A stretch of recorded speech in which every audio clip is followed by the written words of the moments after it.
This is your ultimate stop for everything sports. The Golden State Media Concepts Sports Podcast. Should I say more? From the NFL, MLB, the NBA to MMA, it's all in here. The Golden State Media Concepts Sports Podcast. Listen now.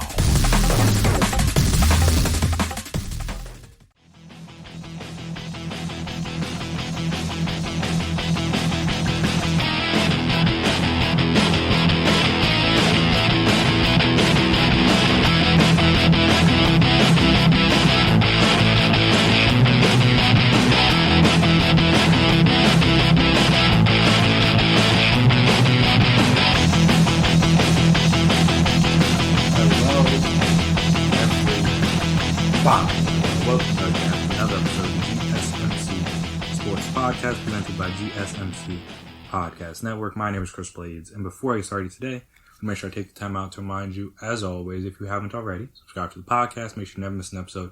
Make sure I was on top when we drop our latest stuff. Also, if you could, please as well, give us a 5-star rating or a nice review. Very appreciated. Very helpful. Allows if you guys like, what you guys dislike, the ways we can improve, all that fun stuff. And also, if you're on social media, we're on social media, so you can find us there: Twitter, Instagram, Facebook. We can talk, we can chat, we can debate, we can discuss. And obviously the talk of social media all throughout, well, now 2 nights ago for you guys, Monday night was that Browns-Ravens game. I mean, you thought it was going to be good. You thought again, it's a divisional opponents. Very important, well, definitely a very important game for the Ravens. Still an important game for the Browns, just again for their psyche.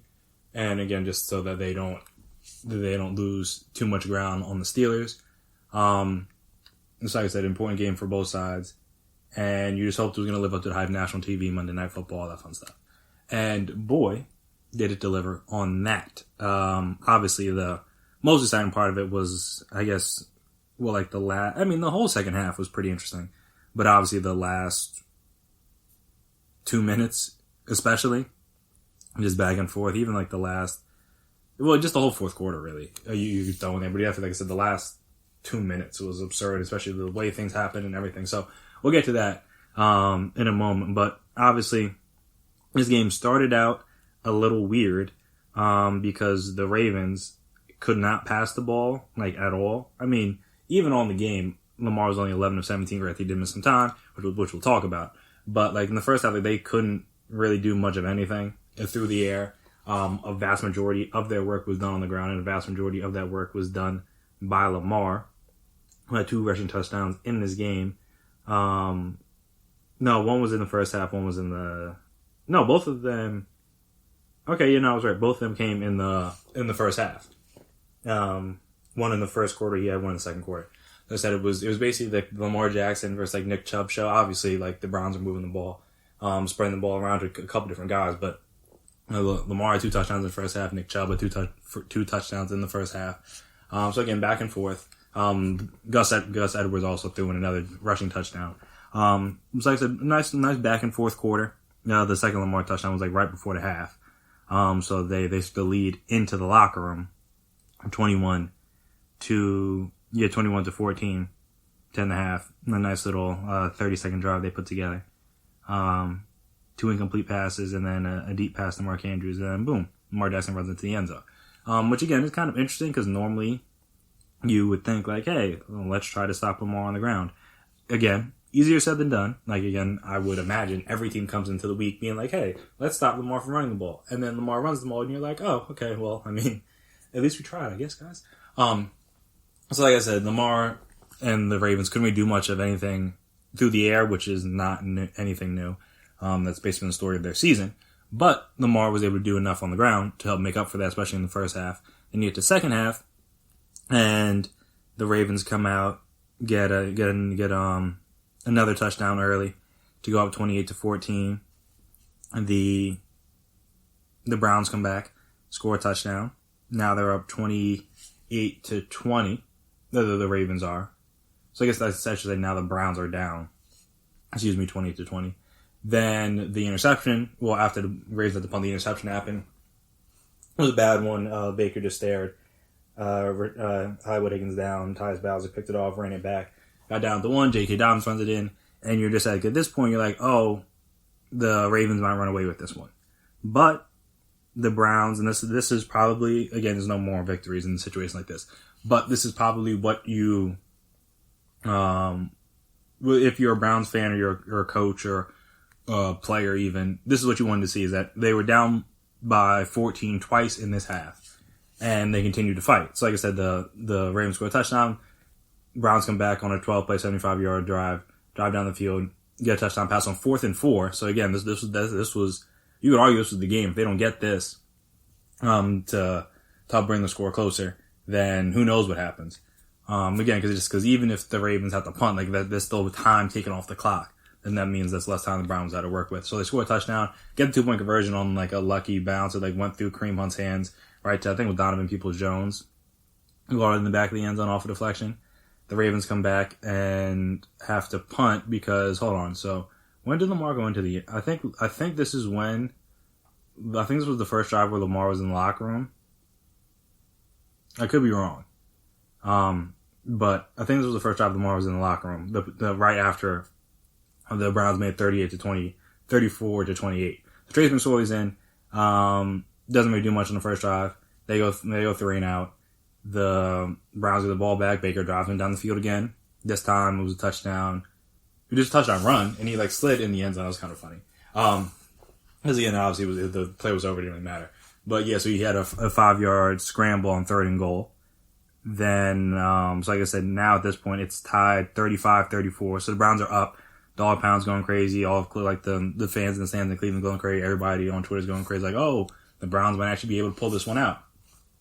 Because again, throughout a lot of that second half, they've spent it down 2 scores. So now after being down 2 scores, now they've taken the lead by 1. So the Ravens get the ball back. Trace is still in. He gets a nice 3rd down pass to Willie Snead, which was big, which will set up what happened after. But like again, if they don't get that pass and they have to punt again, then who knows how this game goes. So then he gets the 3rd down pass, and they run a couple more plays. He gets hurt on 3rd and 2. They try to run it. He tries to run around. He gets gets caught up on the grass, which again, a lot of people were slipping. That was another big story in the first half. Lamar Jackson was like slipping all over the place. I know he got sacked a couple of times because of it, but he was going down. Like, he just could not really, which is weird. He still ran for 2 touchdowns, but like he could not get his footing that well. Like he was slipping even when he was breaking off big runs. Sometimes he would still kind of slip to start. So that was weird. But like I said, he wasn't alone. There were a couple different guys who were slipping on the field. I guess it was Slick apparently. So then, okay, so he goes down, and then a 2-minute warning hits. And Lamar, who's been in the back at this point for a good chunk of the 4th quarter, again, with what they say and what he says is cramps. Obviously, some people saw his kind of waddle, run back to the locker room, thought he had to relieve himself, but apparently it was cramps. But like the funniest part about it is like literally as Trace McSorley is down on the ground, it's just like, oh, Lamar Jackson is back, and he's like, what? Like, hold on, like how did this happen? And again, I think it got taken out to 2-minute warning anyway, so they would have had the time regardless. But obviously, you could say him getting hurt and some of that time helped them again because you got to get him off the field. Then again, you have Lamar to run back in from the locker room and everything. So he comes back down. It's 4th and 5 now. He comes back in. The passing offense has done little to nothing all game. He comes back in, steps up, scrambles to his right. The Browns lose Hollywood Brown in coverage. He throws it deep. He's wide open. I mean, Hollywood Brown, I think, had dropped a 3rd down pass on the last drive. Yeah, it was a 3rd and 6 pass that would have gotten them a first down. He dropped. Again, he was not having a good game up until this point, but Lamar comes back in, scrambles, they throw a pass down the field. It's like a 50 or a 44-yard touchdown that now gives them back the lead. The Ravens. Like I said, that was big. It's just like Lamar just literally just like coming out of the locker room like a superhero, trying to come out and save the day. Apparently his defense did not care. The Ravens defense, that is, because they were just, they gave it up quick, fast, and in a hurry. 4 plays later, like I said, the Browns had the ball. 4 plays later, they were in the end zone. This time on a Kareem Hunt, either just like a little like 5-yard hitch route he ran. There was no one around him. He was able to get to the pylon. So now the Browns tied it back up. You're like, oh, now we might be getting some overtime action. But Lamar was like, no, it's all right, guys. I'm just going to end this in regulation. So he puts together a 6-play drive that leads to a Justin Tucker field goal with about 2 seconds left. 55-yarder. Again, Justin Tucker, about as automatic as you can get in the NFL at this point in time. Probably a surefire first ballot Hall of Famer at this point. Always makes clutch kicks when he has to, it seems like. So shout out to him, because again, it wasn't even like it barely made it, or it was iffy. Like it was good. If I remember correctly, basically from the moment it left his foot. So then now the Ravens are up 3, and then you have the infamous fumble safety play where the Browns try lateral a bunch of times. They basically don't move forward at all. They spend the entire time going backwards, more or less, and they end up getting a safety that, if you happen to wager some money on the game, may or may not have either won you some money or lost you some money. I think it was either DraftKings or FanDuel. I forget which one. They refunded some of the bets if you took the Browns like plus 3, and like higher. I think the highest it was up to was like plus 4.5, and obviously the safety makes it plus 5, and you lose on like the fumble lateral play. I mean, the literal definition of a bad beat. Those kind of players are why the segment is so popular and why it was created. On top of the fact that obviously a lot of people bet money on it. So that stunk. But like I said, the game itself from start to finish was very entertaining. The fourth quarter especially was very entertaining. Just scoring. Again, if you're a defensive guy, would you like to see a little bit more defense be played? And one of these teams, find a way to stop the other team from driving down the field when they had to? Sure, of course you would. And I get that. But as an offensive person myself, I enjoyed the end of the game. I enjoyed the entire game, like I said. So, it's easily, in my opinion, up there, if not the game of the year at this point in time. Obviously, there's still a couple more weeks left. You still have the playoffs and everything, so we'll see. Goes from there. But in terms of regular season games, I mean, just due to the importance of it, the obviously the division rivalry adds to the importance. Just storylines. Again, with the whole Lamar situation where we weren't really sure what he was doing back there, but then he's fine just when they need him to be fine. And again, he makes the biggest play of the game on that 4th and 5 to get the touchdown and give them back the lead. And then obviously Justin Tucker wins it later on, but they don't win it if again, maybe Trace is able to make that same kind of pass, but without, actually he wouldn't have been because he was hurt. So like I said, they were about there. I think Mark Andrews after the game said Willie Snead would end up taking snaps, whatever. It would have been a disaster. But because Lamar was able to come back in, boom, they were able to handle that right. So like I said, that was a great game, very entertaining, very important for the Ravens. Like I said, they now go to 8-5, and their playoff hopes are very much alive. Obviously, they would have lost. It would have been 7-6.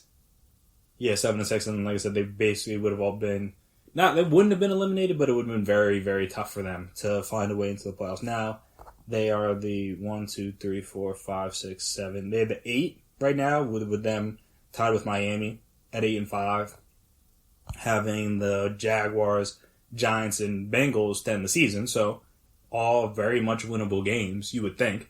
Obviously, the Giants didn't look that great last week just because Daniel Jones was hurt. But again, they're still a very solid team at this point. I mean, the Jaguars, Gardner Minshew's back starting, but again, we'll see what that means. And then the Bengals last game of the season, they were starting right now. I'm like, you should win that game.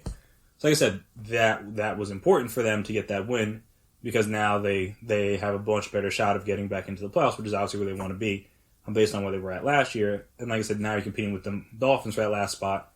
And the Dolphins have the Raiders, Bills, and Patriots left on their schedule. So like I said, a little bit tougher than what you got.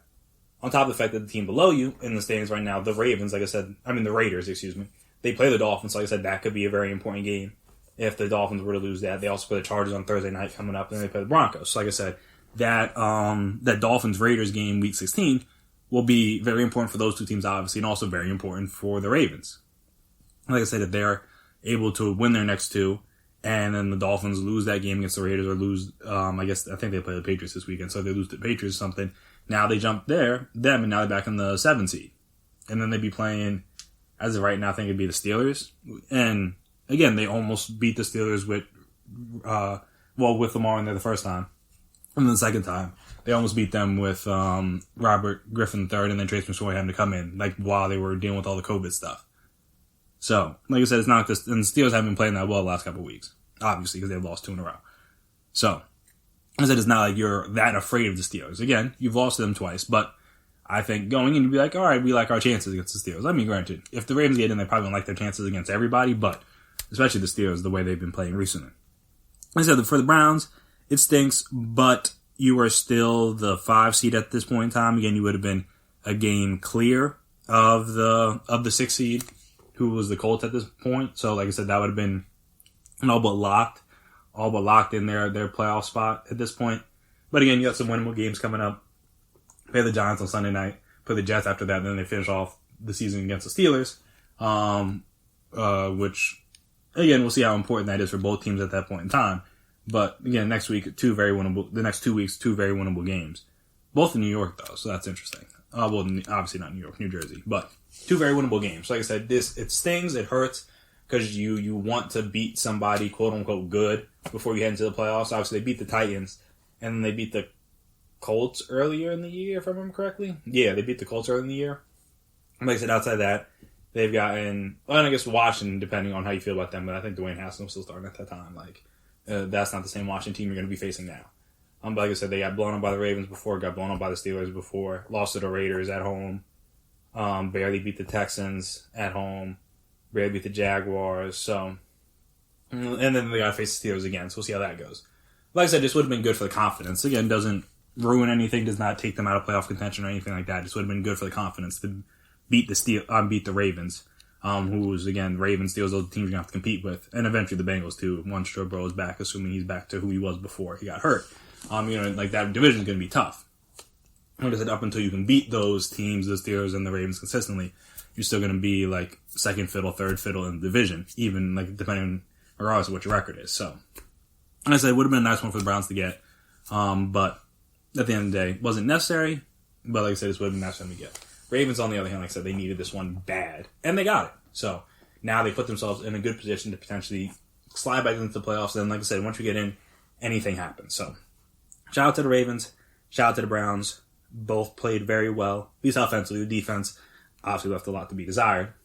But hey, I didn't mind. It made for a very enjoyable game on my end. And obviously, again, you had heroics, you had storylines, everything. Like it was as good as of a primetime game as you can ask for. Just any season, let alone this season where everything's all kind of weird. So, like I said, shout out to them. And we'll kind of see how the last 3 weeks turn out for these 2 teams.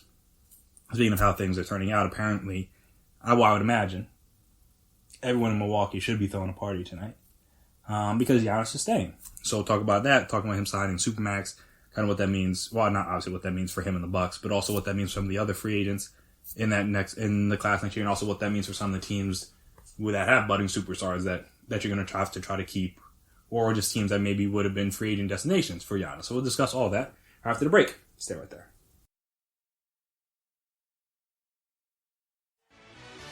Are you looking for the very best NFL and college football podcast? Then check out the GSMC Football Podcast. Get the latest football news both on and off the field. From the NFL Draft to trades to the rumor mill to the NFL Combines. They got you covered. That's GSMCpodcast.com/football-podcast. Get updates on college rivalries, game day insights, and much, much more. It's football talk the way you want it. This show eats, sleeps, and breathes football. Don't forget to like them on Facebook and follow them on Twitter. Visit GSMCpodcast.com for more info.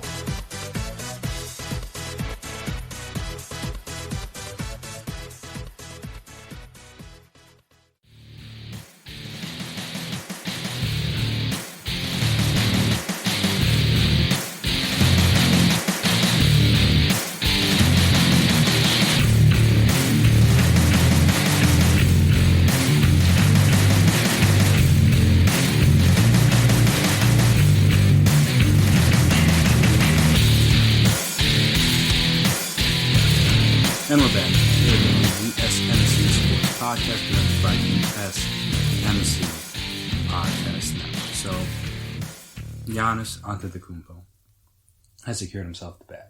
The Supermax bag, actually. So, it's a little bit more significant than just your average old bag.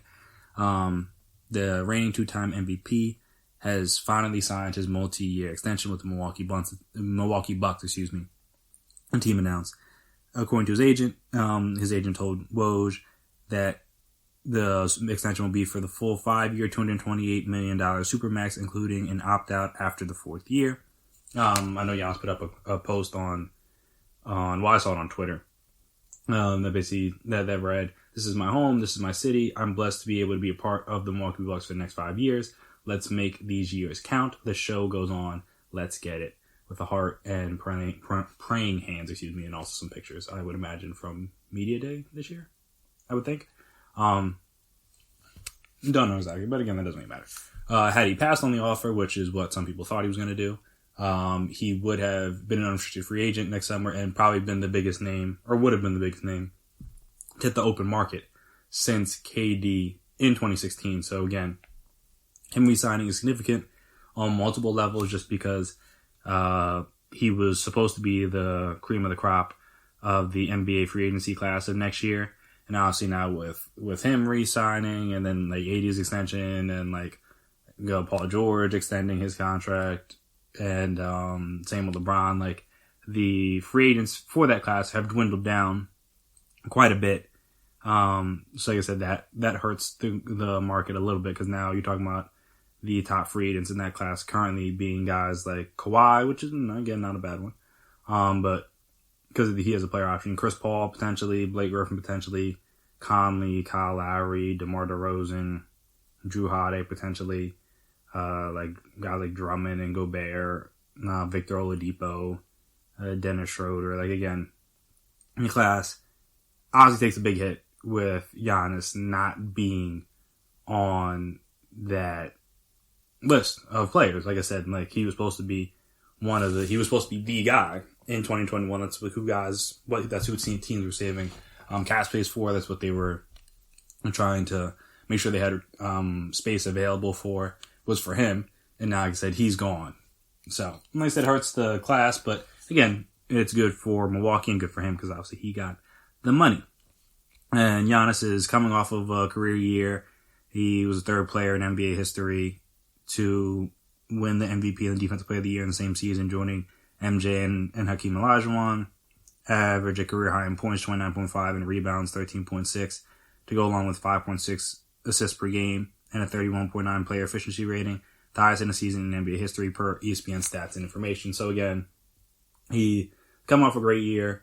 It makes sense why the Bucks would want him. It really just depended on if he was going to be willing to sign the extension, and as we now know, he is. Like I said, they had until the 21st, I believe, so that's next Monday. So they still have time in order to get the deal done if he didn't sign today. But again, now I don't got to worry about that anymore. Everyone's just all happy and can smile and can go on about their day.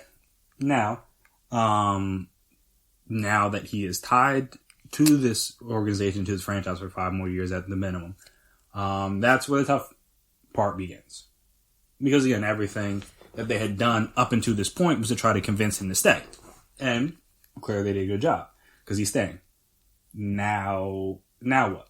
Like I said, in theory, the Bucks should be, as they've been the last couple of years, a championship caliber team, a finals contender, as long as Giannis is there. Again, assuming they have the ability to put the requisite pieces around him, and as of this year, they do. Like I said, they should have one of the better teams in the East, at least on paper, as of right now. They were a good team last year, added in Drew Holiday, brought in DJ Augustine.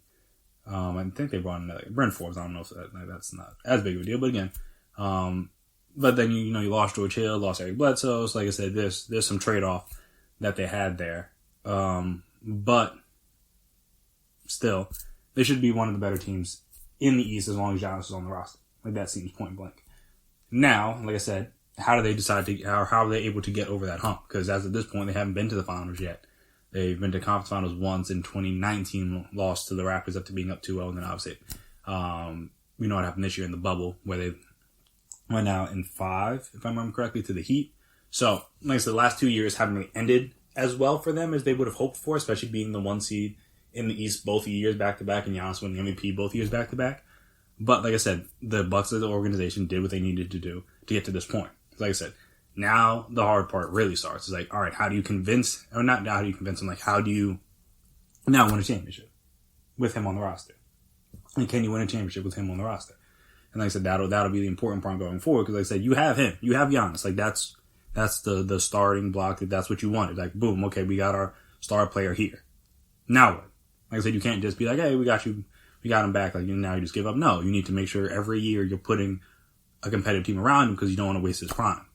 Especially when you're paying him, I guess, like, I think the last year you could be getting paid up to over like $15 million, something like that, on like the last year if he doesn't opt out. So, like I said, you're going to want to, while he's still young and while he's still good, put as good of a team around him as you can. Again, he's getting paid a whole lot of money, so he got to step his game up too. So that'll be what's important. Again, that sounds crazy coming from a guy that has now won back-to-back MVPs and was just a defensive player of the year. But he still is not the guy that's going to handle the ball, or hasn't been the guy, at least up until this point, that handles the ball late in games because he can't shoot, and his free throw shooting is hit or miss. So like I said, the offenses we run through him over the past few years, it had been running through Chris Middleton, really. And then again, he was the one handling the ball, making the plays. And not to say Giannis never touched the ball late in games, but normally it wasn't their go-to because, again, he couldn't shoot, and his free throw shooting was spotty. So like I said, you can't trust a guy like that late in games. Like I said, him getting better is going to be as important to the Bucks championship hopes as with the pieces they have around him. But like I said, the important thing was you needed to get him here. You need to get him to stay. So this is an example of what could happen when a team is well run. Like I said, you've seen teams lose their stars. You just saw with Anthony Davis. The Pelicans did not do, in his opinion, not do a good of enough job getting people around him. Again, the best team they probably had around him was the one Boogie year, but he ended up getting hurt, even though they did unlock AD's ability to play the 5, which obviously, as we find out, is quite good and quite useful. I mean, he's like 6'10", 7 feet tall, something like that. Like, he should be, and he can handle, he can shoot, he can defend. Like, he could very well be playing the 5 consistently, but again, he doesn't. No judgment there. But like I said, that recently happened. So like I said, you want to try to, you don't want to try to be in that same situation where you have to trade him away or you're not able to re-sign him or whatever. Because again, if they didn't sign him to this extension before the season, now, like, you're gonna get those questions throughout the year. If the season doesn't start out as well as you like, it's like, do you trade him? Do you just ride it out? Do you hope you can re-sign him? Like I said, as we talked about with the KD situation, like, that kind of plagued the whole season. We're just like, oh, what's KD gonna do? What's KD gonna do? What's KD gonna do? Obviously, I'm not saying that he got asked about it every night, but that was just kind of the overarching, like, cloud over the season is like, what's gonna happen with KD at the end of the season? And like I said, you as a team and as a player and as an organization, you would just prefer not to have that happen because, again, it's just annoying to have to deal with and have to think about and have to be constantly asked about all the time. Like, oh, what are you gonna do? What are you gonna do? What are you gonna do? So like I said, they avoid that. And they avoid that because, I mean, not to say that OKC isn't well run, because they are well run, and just, like, obvious. Like, KD was like, I need to go win a ring before people, like, start to question my career. And again, he went to the Warriors, so they did that anyway. But again, in his mind, he was like, hey, I just need to win a couple rings, and then I'll be good. And, like, overall, like, for his legacy-wise, he probably will be when people look back, and most people won't care as much that he went to the Warriors. But again, in the moment, not the brightest decision. But again, the same thing LeBron did. LeBron left Cleveland. He's like, I need to get some rings. Went down to Miami, won a couple, then he came back and won one for Cleveland, and obviously won another one with the Lakers. Like I said, you see teams that don't do enough around their stars in their opinions, and they end up losing them for nothing. Like I said, at least Anthony Davis, they were able to get something back for him, on top of obviously getting Zion with the number 1 pick and things like that. So, like I said, it shows that, hey, if you have a well-run team, you can convince your guys to stay. Like I said, having with Giannis, obviously we've seen with guys like Russell Westbrook up until, like, this most recent year, and that was really more because Paul George wanted out than Russ wanted out. Like, he was going to be willing to stay there as long as Paul George wanted to stay there, but then he didn't want to stay there anymore. And it's like, oh, this team's kind of going to be sorry. So, like, hey, let's try to give you a chance to be good again. So like I said, he stayed. Dame out in Portland, he stayed. Like, you've seen guys that haven't won championships yet stay loyal to their team due to the fact that the team and the franchises, like, again, they develop a good culture. And again, not everybody is about the team up, is about the big market, is about the big city lifestyle. Again, Giannis came from humble beginnings, so it was going to be, not to say it was going to be tough for him to turn it down, because again, not impossible, but again, I don't think that big city living or that big market team is really a thing. That's not safe for him because that's just not what he's grown up dreaming of, things that he wanted to just play in the NBA. Now he is. He likes Milwaukee. His family's there. Like, he's started a family there. Like, he might as well just stay there. And again, we'll see what happens on the basketball side of things. But again, it's you don't have to lose your star. And again, that's part of the reason why Supermax was invented, was so that you could convince these guys to stay more often and not leave these big market teams and not leave these small market teams, let's say, for bigger markets and more bright lights and more storied franchises, things like that. Like I said, that was always the worry. And then it's like, all right, this is a way to kind of do that. And again, sometimes it worked, sometimes it hasn't. It all kind of depends on the player and the organization. Like some organization, if you're not well run, it's gonna be hard. Like I said, the Pelicans, for example, they've been relatively bad since AD's been there. Like, it's kind of different than the Bucks, who have been the number one seed the last couple years and have faltered, you could say, mainly because of Giannis. Like, then he doesn't, I mean, or even, like I said, the LeBron Cavs, like, again, a long time ago, but you could say the reason why they faltered wasn't him. Which it wasn't just him, I should say. Like, it was a lot of other organizational flaws. And like I said, the Bucks don't really have as many of those organizational flaws. They put together really good teams the last couple of years. And again, they faltered in the playoffs, partly because Giannis' game is just not conducive to a playoff series at this point in time. Not that he can't be, but it isn't conducive to it at this point in time. So again, makes sense why you'd want to stay. And then, like I said, looking around at the other teams, so now Miami, that was one of the possible destinations. And again, they already extended Bam, so that was going to tie up a little bit of their money. But if they still want to make that big move for a big star, got to pivot to James Harden, or maybe even Bradley Beal if him and Russ don't get off to the greatest start in the season. Again, I don't think they would trade him that soon, but if they want to, just keep their eyes out for that. And then again, if, like I said, James Harden still wants to get traded, he was back playing with Houston today. But if he still did want to get traded, then hey, look, he's a guy that you can maybe swoop in and get, depending on what you want. So like I said, they still have options. I know the Lakers were potentially an option, but like I said, they have LeBron, they have AD. They'll be good, and they, like I said, they can make some moves happen around them. I'm trying to think of any other. I know the Warriors were potentially another team, but they could have potentially looked in on him. But now, like I said, just keeps their options open, keeps their window open, because now again you still have younger assets in Wiggins and Oubre that you could flip for guys in the future if you want to try to acquire that third star kind of thing. But it didn't have to be Giannis. So that'd be interesting. So like I said, some of those teams don't have to worry about that anymore. But again, the teams now will be on the clock in terms of making sure that they can become the Bucks in the future, as in keep their star down the line. Now we're looking at teams like Dallas, like with Luka, heading into his third year. Again, they made the playoffs last year, but it's clear that the pieces around Luka need to improve. Because he's improved. Again, they just need to get better pieces around him. Again, they tried that. They added Josh Richardson, but obviously lost Seth Curry and different things. So they're trying things, and we'll see how it goes. But like I said, they need to get better. And obviously, they also need KP to stay healthy, which is part of another separate issue. Like I said, Dallas is now on the clock. Again, they're a well-run team, well-run organization. But like I said, if Luka doesn't have the success that he may want while in Dallas, I mean, there's no guarantee he'll be that Dirk-level player and just like, oh, yeah, I'm going to stay. Like, you don't know. Because, again, he's a guy that's won. Like, he's a winner. Like, that's what he does. So if he's not winning, I could see him being like, hey, let me get out of here. I need to make a move to somewhere else. Same thing with the Pelicans. Obviously, Zion's only his second year, but again, similar concept. Like, you already lost a star once. Like, what can we do? And again, they have some good pieces around him at this point in time, but what can we do to make sure that we're a competitive team going forward and we don't risk losing him in free agency? Like I said, you want, when you draft guys and bring guys in and they become stars, you want to keep them. That is what the Bucks were able to do with Giannis, which you've seen teams, like I said, Oklahoma City was able to do with KD and Russ for a while, and obviously just with Russ. Same thing the Blazers have been able to do with Dame. Same thing the Warriors were able to do with Steph, even though a lot of that was due to the fact that Steph was hurt most of the time.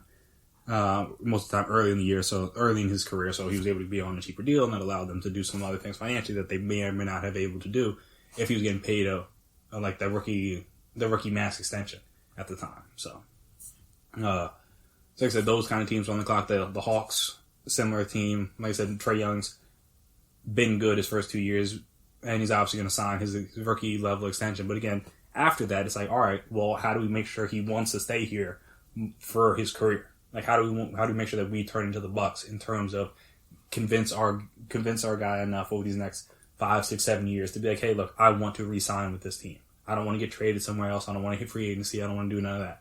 I want to be a part of this team for the next 10 to 15 years, kind of thing. And so, like I said, those kind of teams are like, now they gotta, they're not on the clock 100%. Like, it's not like, oh, they gotta do it. But again, Luka and Trae Young, they'll be eligible for extensions, I believe, after this next season. And then again, like I said, the year after that, like guys like Zion and stuff like that will be available for rookie level extensions. And like I said, with that being said, you want to make sure that you're doing everything you can to convince them, hey, like, obviously they're going to take that first rookie extension, but longer term, like, can we convince them to be like, hey, we want to be here for the long haul with this team? As opposed to maybe trying to look somewhere else or go somewhere else. So that'd be important going forward. Just now, this next crop of young stars, like, hey, what are these teams looking like? Or are any of them disgruntled? Are any of them going to want to move? Or any of them going to, like, are the teams doing enough to convince them to stay? I think that'll be what we keep our eyes on next, obviously, now that Giannis is off the market officially. So, like I said, shout out to Giannis. Shout out to the Bucks. Like I said, it's a lot of money. I would want hard for me to turn it down, so I get it. But also, I'm never going to be offered that much money to do anything, so I won't have to worry about that. But again, shout out to Giannis and shout out to the Bucks, because like I said, I imagine a lot of nervous people in that Milwaukee Bucks front office as the days got later and later into December, and you're like, ooh, Giannis still hasn't signed yet. Like, we kind of need him to do this just to be safe. And again, there's no guarantee he wasn't going to resign, even if he did make it to free agency, but you preferred to not. Like I said, as an OKC fan that had to deal with KD's last year here, you just prefer not to have to deal with that. Trust me on that. Just either, like, have him be gone before then, like, don't have him play out the last year of his career. last year of his contract with no extension. Like I said, it's a mess. I would not recommend that on anyone. So, again, shout out to the Giannis, shout out to the Bucks. They got the deal done. So after we come back here from this next break, another college football playoff ranking came out. And again, as we talked about last week, it is clear. And they only care about the Power 5 conferences. It is very clear. And you'll see why when you see where some of the teams are stacked up, even after some of their big losses this weekend. I'm talking to you, Florida. And also, again, we'll kind of talk about the fact that there's still games being played that aren't like championship games, and that's like kind of wild to me. But we'll discuss that after the break. Stay right there.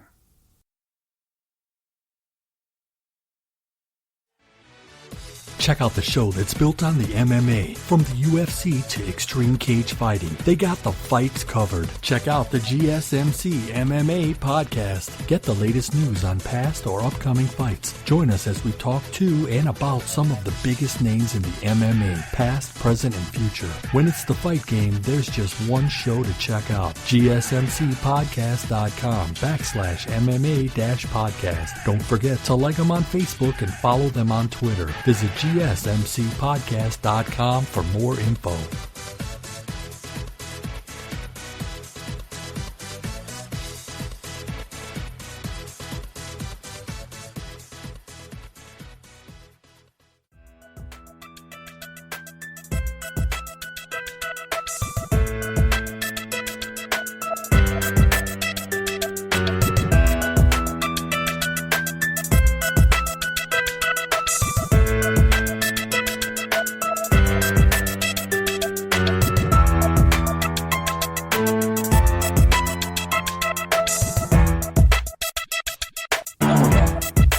GSMC Sports Podcast presented by GSMC Podcast Network. So, college football playoff ranking.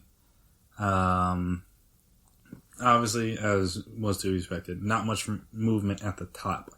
Again, Alabama's still going to be 1, Notre Dame's still going to be 2, Clemson's still going to be 3, Ohio State's still going to be 4.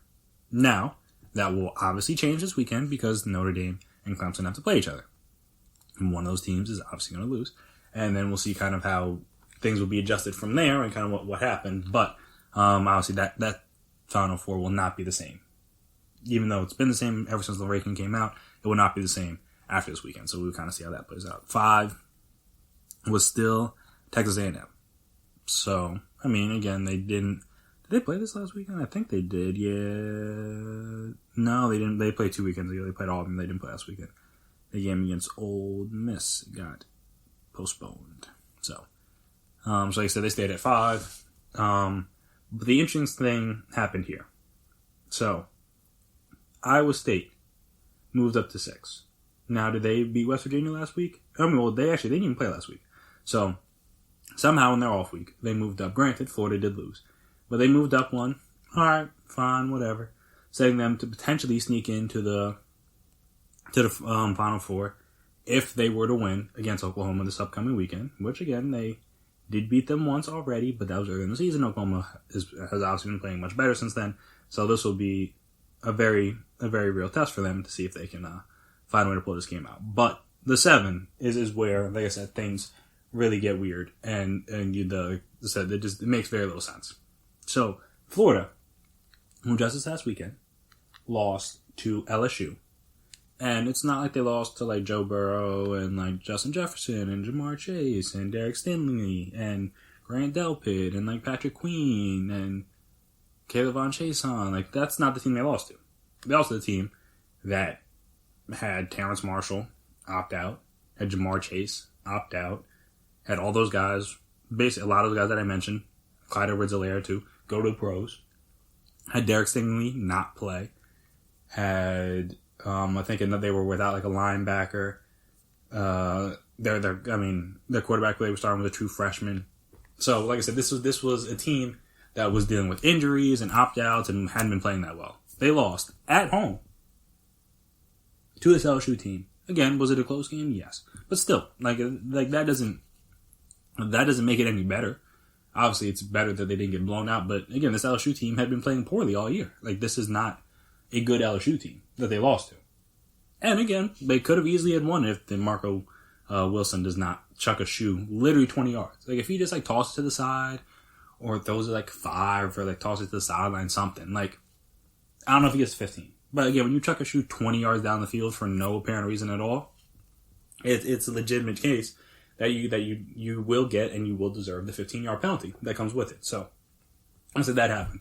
And then obviously the kicker had to make, I thought it was, like 57 or something like that. It was a very long field that the kicker had to make. He made it. Hey, salute to him. And Florida had a chance. They wanted him to make their kick. They lose.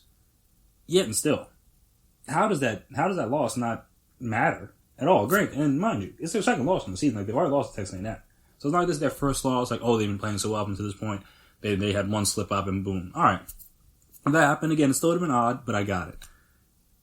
But having already lost Texas A&M again, granted they're the 5th team in the country, but even then, I mean, they've just been winning games. They got smoked by Alabama, so I mean, are they really the 5th team? 5th best team? You could argue. Like I said, that loss at home drops you one spot. Is he setting up a chance where if they win the SEC championship game, they could maybe sneak their way back in? Or at least sneak their way back to like 5 or something? Like, how does that make any sense? And again, it just goes back to the point that we've been talking about, is that they don't care about non-Power 5 conferences. It's clear. Like I said, I believe that I didn't listen to their explanation, but I believe on Twitter I saw that so one of their lines of thinking was the fact that Cincinnati, again, they're 8-0, undefeated, but they were hurt by the fact that they haven't played and other people have. And I'm like, all right, I kind of get your line of thinking, like, all right, they have more games of evidence to determine why they're the better team. Cool. But one, I think that's a terrible argument in this year due to the fact that Ohio State has played in 5 games in total. And yeah, I'm not saying Ohio State isn't one of the 4 best teams in the country. But Ohio State has played, I believe, just as many, if not like one more. Like, it's not like the number of games they played and the number of games Cincinnati has played in like the last month or so is not that much different. But again, Ohio State is not really punished for only playing 5 games this year. Granted, some of it was the Big Ten's fault for coming back so late. But again, regardless, they only played 5 games this year due to COVID and other things. Cincinnati has played 8. And they're like, oh, well, they haven't played that many games recently, so we couldn't keep them above other teams. But like I said, but then you have Ohio State. And again, I'm not saying Ohio State didn't deserve, or it doesn't deserve to be in that number 4 spot. But, like I said, they played 5 games this year. Like, is that really a strong enough sample size to determine, like, oh, yeah, they're one of the 4 best teams? Especially when the only good team they've really played this year. I mean, they won, but, like, Indiana gave them all that they could handle by the end.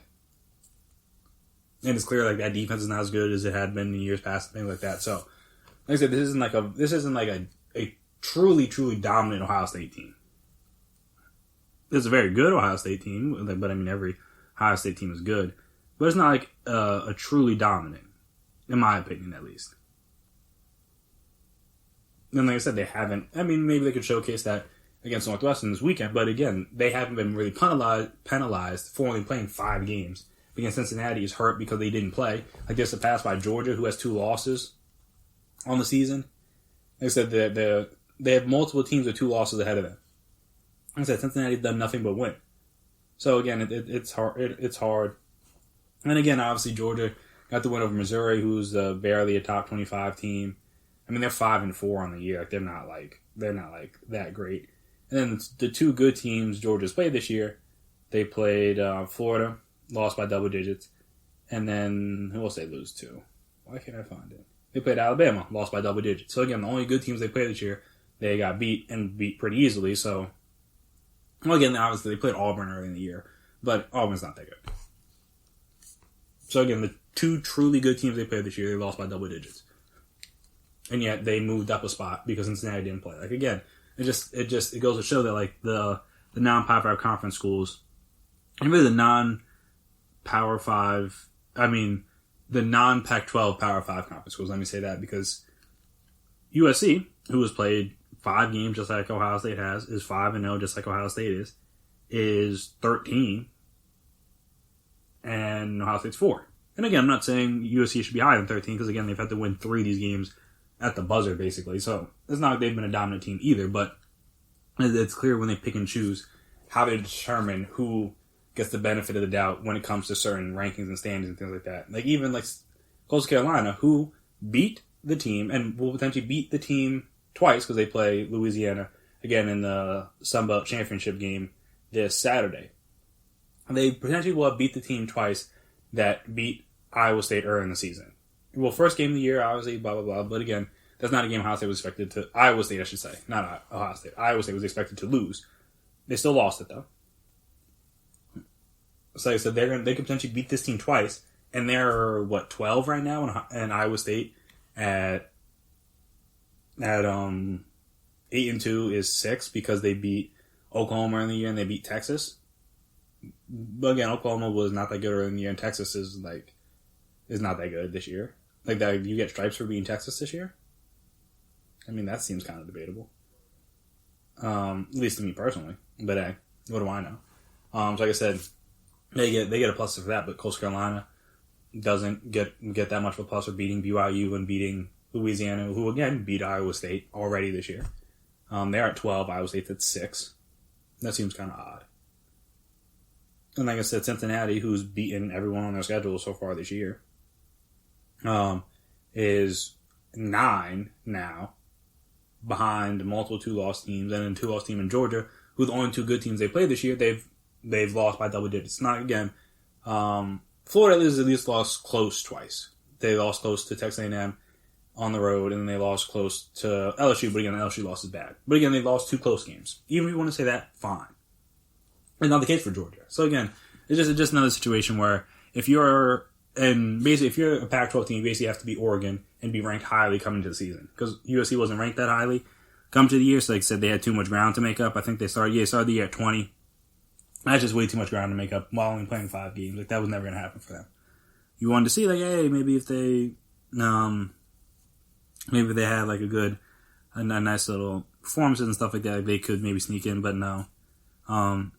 So like I said, if Coastal Carolina wins this game this weekend, granted 2 of them may have been against Louisiana, who is currently 19, mind you. They will have, I believe, that would make 3 wins against top 20 teams this year, which, I mean, would tie Iowa State because they have wins against Texas and wins against Oklahoma, obviously. But they will have lost to Louisiana and they will have lost to Oklahoma State. So, again, it's just that, like, Iowa State's getting benefit of the doubt for just playing in a big conference, really. Because, again, if they had this same record and had done this in the Sun Belt, they would not be the number 6 team in the country. And I'm not saying Ohio State isn't good, but I'm just saying like you can clearly see the pro Power 5 conference bias, which has always been there. But it's like, then what's the point of having this? If you're not really going to legitimately put the 4 best teams in, then either expand the playoffs so that more teams can get in, or, I said, redo how you come up with these decisions. Like I said, it's clear that criteria is applied to certain schools and not applied to other schools, and certain schools get the benefit of the doubt for doing certain things that other schools would not get the benefit of the doubt for, and I get it. But again, it's just like, then, are you really choosing the 4 best teams? It's just a fair question. Are you really choosing the 4 best teams if every year it's basically going to be Ohio State, Clemson, Alabama? Granted, they're the 3 best teams in the country most years. And then just like and then like I said, the other teams that can potentially get in are basically just the SEC championship game counterpart to Alabama. And like maybe a Big 12 school, maybe another Big 10 school, maybe a Pac-12 school if it's like Oregon, who's ranked highly before the season started. Like, it's never going to be a team from the Sun Belt, never going to be a team from the American, never going to be a team from like the Mountain West or any of these other conferences in Division I. Like, it's never going to be those guys. Like I said, even Notre Dame could have played been 10-0, and had they not played in the ACC, had they not been Clemson, they would not be number 2 in the country, I believe. Now again, there's no way to confirm or deny that, but I'm saying them beating Clemson, like them playing an ACC schedule for the first time ever, is the reason why they're number 2 in the country right now. So it's college football playoff committee is definitely something. But just like I said, what I wanted to touch on before I finish up the segment is like, why are other games happening this weekend? Like, I understand conference championship games, they got to be played, cool. But like, why is Texas A&M playing Tennessee for no apparent reason at all? Why is so that's the only top 25 team that's playing another game. But like, why is Nebraska and Rutgers happening? Why is Illinois and Penn State happening? Why is Minnesota playing Wisconsin? Why is Michigan State playing Maryland? What are we doing? Like, are we still not in a pandemic? Like, just be happy that you guys aren't really ravaged with COVID if you're eligible to play right now. Like, just play the what do these games matter? Because it's not like for like this. All right, because we normally be like, oh, we're trying to get to 6 wins for the bowls. Like, bowls? What bowls? Like, what are we doing? Like, well, that's another question. Why are we having bowl games this year that aren't like the playoff games or like the New Year's Six bowls? Like, why are we having just miscellaneous bowl games this year? That seems very foolish. I know bowls have already had to been canceled and teams have already been backed out. I mean, shoot, in the Pac-12 championship game, Washington, literally, I think they said they couldn't field an offensive line this week. And they had to back out, so Oregon had to play in that game. Like, it's like, what are we doing? Like, play the championship games because you kind of have to. I get that. But all these other games, like, why are they being played? I understand because teams want to make up the games they missed and blah, blah, blah, and get a little bit of money and things like that. But, like why are you playing miscellaneous games this week? Now, again, last week, all right, cool, whatever. I get it. But, like, why is Wake Forest and Florida State, like, why are they playing this weekend? Like, what purpose does that game serve? At all, really. Honestly. Like Miami was going to play Georgia Tech if that game didn't get canceled. Which, again, why are they doing that? Why is Arizona State and Oklahoma and Oregon State playing? Why is Washington State playing Utah? What are we playing these games for? Like, what is the point and what is the reason? Like, just again, be happy that your program is not currently ravaged with COVID, and just like, let's go on. That's that year was weird. Hopefully, we don't have to deal with it again. Let's move on to the next season. Like, what are we doing? Like, why are we doing this? And again, with these bowl games, like, why are we just gonna put 2 random teams and make them travel randomly, and then and again, even with these bowls, like, again, you gotta hope that these teams are healthy enough to play.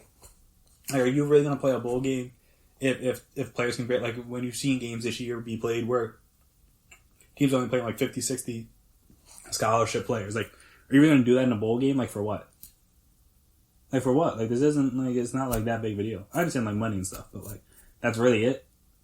Like, we're gonna risk people's health for money after we saw the one Florida guy. Again, we don't know if it was COVID related, but I believe Keontae Johnson, who I believe now is like out of the medically induced coma, thankfully.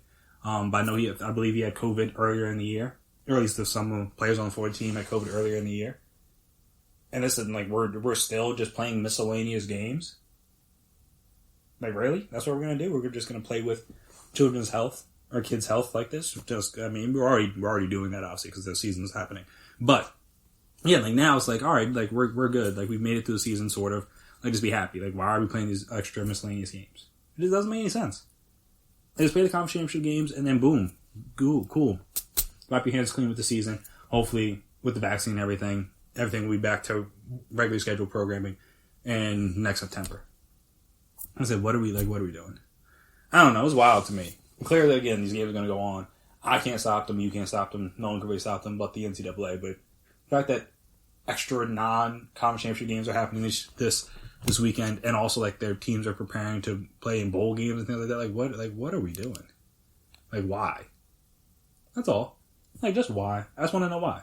Like why are we doing this? Is it really just money? That's really all it comes down to, is just money. I don't know. Seems crazy to me, but this whole season's been crazy to me. So, what do I know? And speaking of the vaccine, apparently, the MLB and the owners are trying to push back in next season so that they can make sure all their players get vaccinated first. So we'll discuss that and kind of the fight they could be in if they decided to go that route after this break. So stay right there.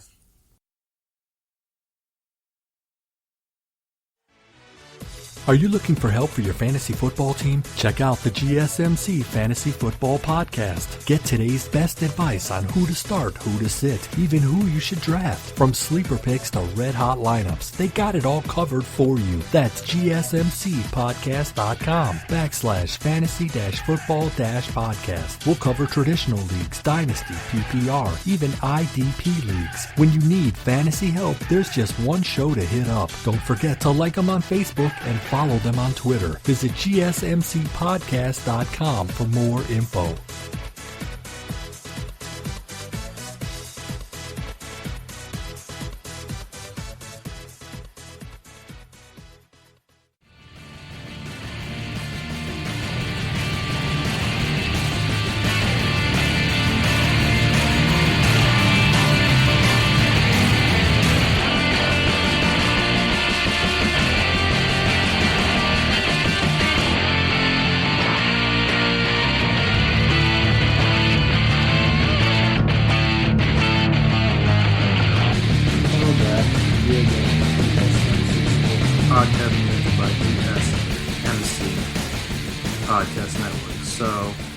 This is on CBS Sports.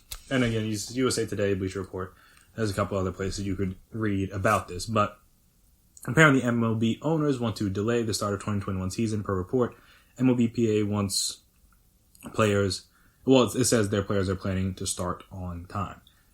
In a replay of the run-up to the 2020 Major League season, MLB owners and players are poised for conflict over the length of the upcoming 2021 season. USA Today's Bob Nightingale reports that MLB team owners want players to be vaccinated before spring training begins, and that heavy logistical lift in tandem with the limited availability of vaccines would mean spring training camps wouldn't open on time. Obviously, again, you're getting the first doses out and about now, which is December, but like I said, I don't know if by February everybody will be able to get one. I thought Dr. Fauci said something like March, April was when regular people should be able to get it, which would obviously mean your average athlete or average professional baseball player. So, like I said, that would mean like, okay, if you can't get it until March, April, then again, then you can't start training camp until March, April. So now you're talking about starting training camp in like May or June, somewhere around there. I have to see about that. But, okay, yeah, so then he said, due to the logistical lift and everything like that, MLB spring training camps wouldn't open on time. That, in turn, would mean the regular season wouldn't start until May, which is, like I said, kind of what I said. And the 2021 regular season would span just 140 games instead of the usual 162. The MLB Player Association, according to Nightingale, does not agree with the timeline and is pressing to play a full 162-game slate. Prior to the 2020 regular season, players agreed to prorate their salaries downward based on the number of games played. After owners pressed for salary concessions over and above that prorating, the stalemate yielded a 60-game regular season. Obviously, players would not prefer less than their full salaries for a second straight year, while the owners would prefer not to pay those full salaries. Again, makes sense on both sides. Speaking of the potential point of contention, here's what one NL owner told Nightingale: "I don't see a snowball's chance in hell that spring training can start with protocols in place. I think there will be significant pressure for players to get the vaccine first before they go to spring training, and that has to be moved back to April and play 130 games, so be it. But to have 162 games and start spring training at the normal time without players being vaccinated, that's just crazy." So is that. An AL owner echoed those sentiments in Nightingale's piece, saying there's zero chance spring training starts in February. Elsewhere around baseball, a number of team managers seem to have different ideas on how likely a full season is. This is from a Tampa Bay Times Rays reporter. MLB managers, this is a tweet. So Mark Topkin. MLB managers are doing Zoom calls this week, similar to the media sessions they would have done in winter meetings. From what first three have said, they are expecting a full 2021 season and with spring training starting on time. Julia Morales said Dusty Baker, I guess she works, or I think she reports on the Astros. Dusty Baker said he doesn't know when spring training will start, and then asked the media if they knew of anything. After working through a crossed-out mess in 2020, I'm going to wait a beat before filling out 2021. And then Aaron Boone said the Yankees are going about the offseason as the spring training will indeed start in mid-February. As Boone noted, it is the first full offseason with the newest strength conditioning code. That doesn't really matter. But yeah. So this will definitely be an interesting story to watch play out. Now, I want to talk about this because obviously we did the earlier, I think it was last week, we talked about how the NBA was trying to figure out a way to get all its players vaccinated. So again, obviously you run less risk and have to deal with less outbreaks and things like that. Because I think it was the Moderna, I believe that vaccine.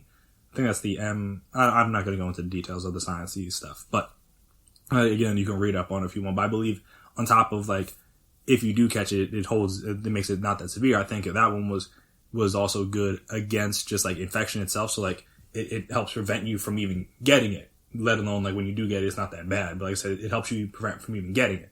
So like I said, that's the kind of vaccine you would want your players to have. So like I said, you don't have to worry about or deal with outbreaks or have to deal with games getting canceled or games getting postponed because you don't have enough players to field the team or things like that. As we saw with the MLB last year, or we've seen with the NFL this year. Obviously, they haven't had anything canceled, but they literally have to play a game on a Wednesday afternoon because of COVID protocols and things like that. And we've seen we've seen enough games be shuffled around, enough bye weeks be messed with, for it to be all right, yeah, this is probably something we should have been better prepared for, in theory, at least. So, again, I could understand why MLB owners would not want to have to deal with that. Because again, if we can play less games, but we make sure we play all of those games, that's better than us doing the 162 and now having to cancel games or postpone games or just like I was saying, just go through the entire ordeal that you went through all of last season. I would imagine owners, players, commissioner, everybody involved doesn't want to have to go through that again. Again, obviously they're still in a pandemic, so you're going to have to go through it in some degree. But like I said, I could understand why the owners, from their perspective, would be hey, look, if we can wait this out a little bit, I'm cool with taking a little bit of a hit and not getting the full allotment of games. Because I would imagine, obviously, most of the people try to have, if you can, try to have people at the stands and have fans in a game and things like that. Because by then, obviously, a larger portion of the general public will have the vaccine available to them than they would, say, now. So, like I said, I'm not sure how much they'd be able to do or how much these states or governors would be willing to have at these games and venues and things like that. But again, you would imagine they'd be able to have some. So, like I said, I understand why, from their perspective, they'd be yeah, you know what, I'm willing to take a hit on a couple games. But again, also, as we saw from last year, these owners want to pay these players basically as little as they can. And you see multiple teams being when you see teams like the Yankees and the Red Sox being I don't really want to go into luxury tax. That's when baseball's at a different point than it was before. Again, before it was hey, we're going to spend all kind of money. We're going to pay for whatever. We're going to do whatever to make sure our team is winning. And obviously that's what the Dodgers did this year because they're look, we just need to win this World Series. We've been too close for too long. We need to actually win the World Series this year. And that's why you trade for Mookie Betts and you give him the big extension before you even played. And obviously it ended up working out. So it's no big deal.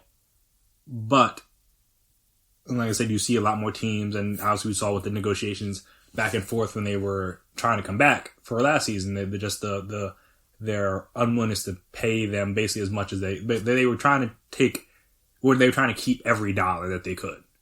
Which again, that's how rich people operate. That's why so few of them, but that's why so many of them pay so little on their taxes and find out different financial loopholes and different things. Like when you are rich, there are easy ways for you to get out of paying for things. So this applies to ownership of the team. Apparently, they're like, hey, look, if we get as little as we can pay, let's do that. For a majority, obviously, again, they're not gonna. You got to be able to field the team, but at the same time, if you're like, hey, if we could like skimp off like 20 games, that's 20 games less salary I got to pay for these guys. Hey, look, I'll take it. Like that's fine by me. But like I said, on the players, on the flip side for the players, I should say, I understand why they're like. As much as they want to be safe, I would imagine they want to get the vaccine and things like that. Well, a majority of them, again, not everybody has the same opinions on the vaccine, even though, like, again, the efficacy of it is pretty high, it seems. And it should be pretty good. And again, it's not, I understand why people are skeptical, including myself, because it was developed kind of quickly and things like that. But the more you read into it, the more you understand, like, why I was able to develop so quickly.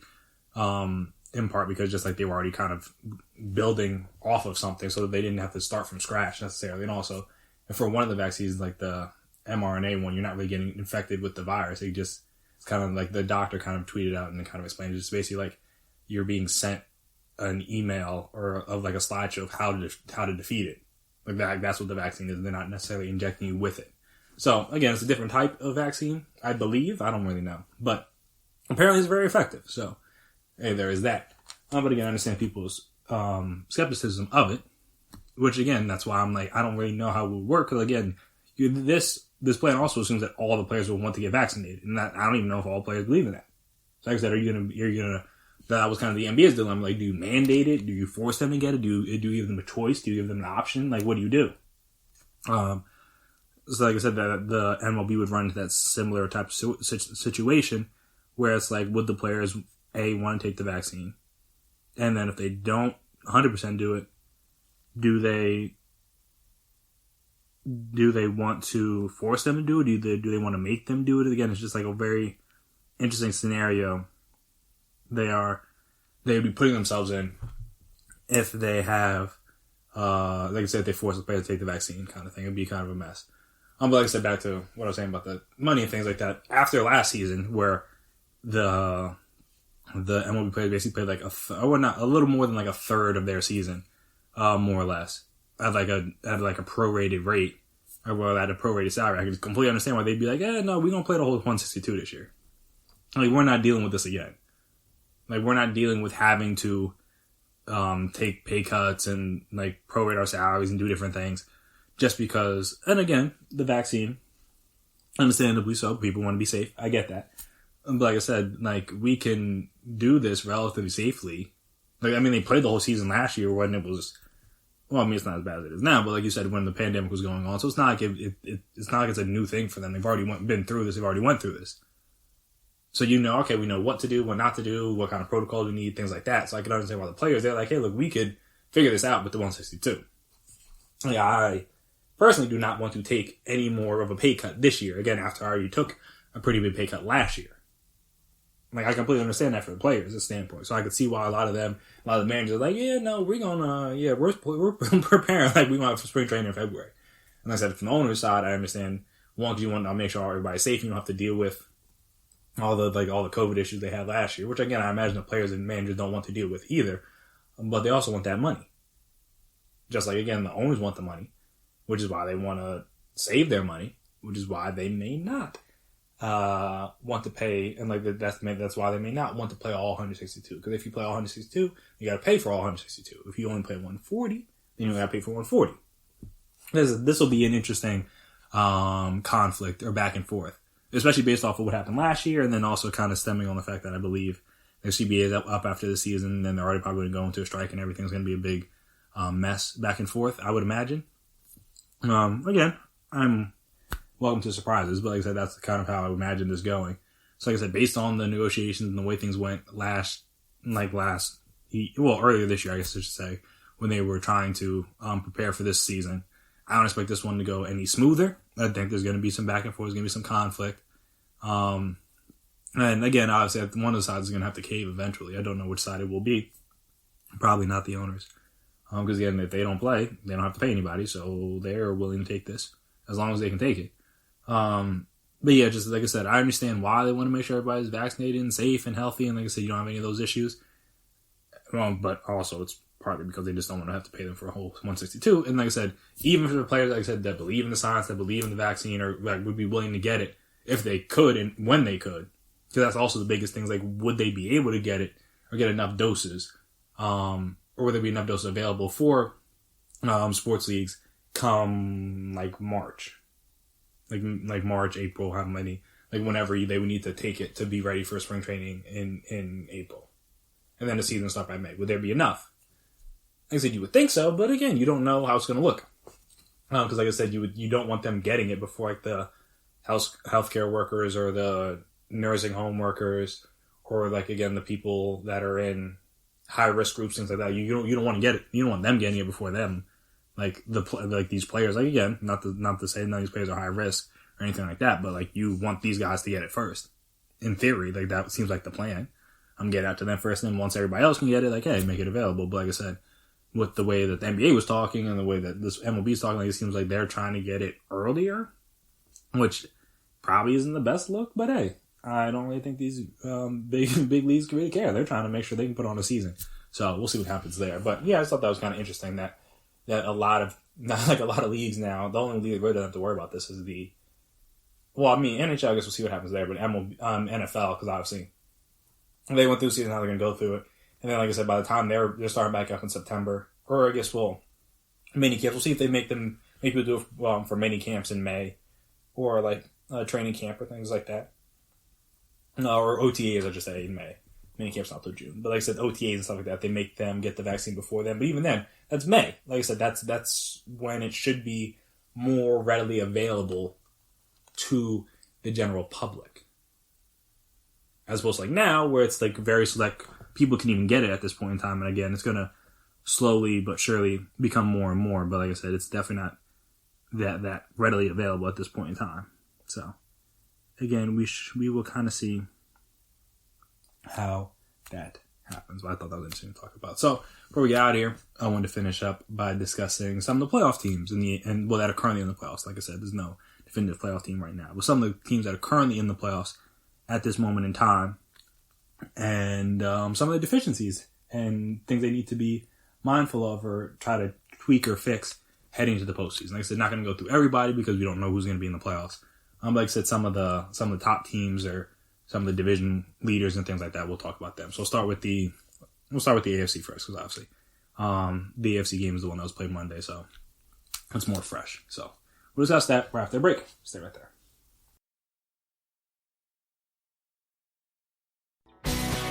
Are you looking to get your college football fix?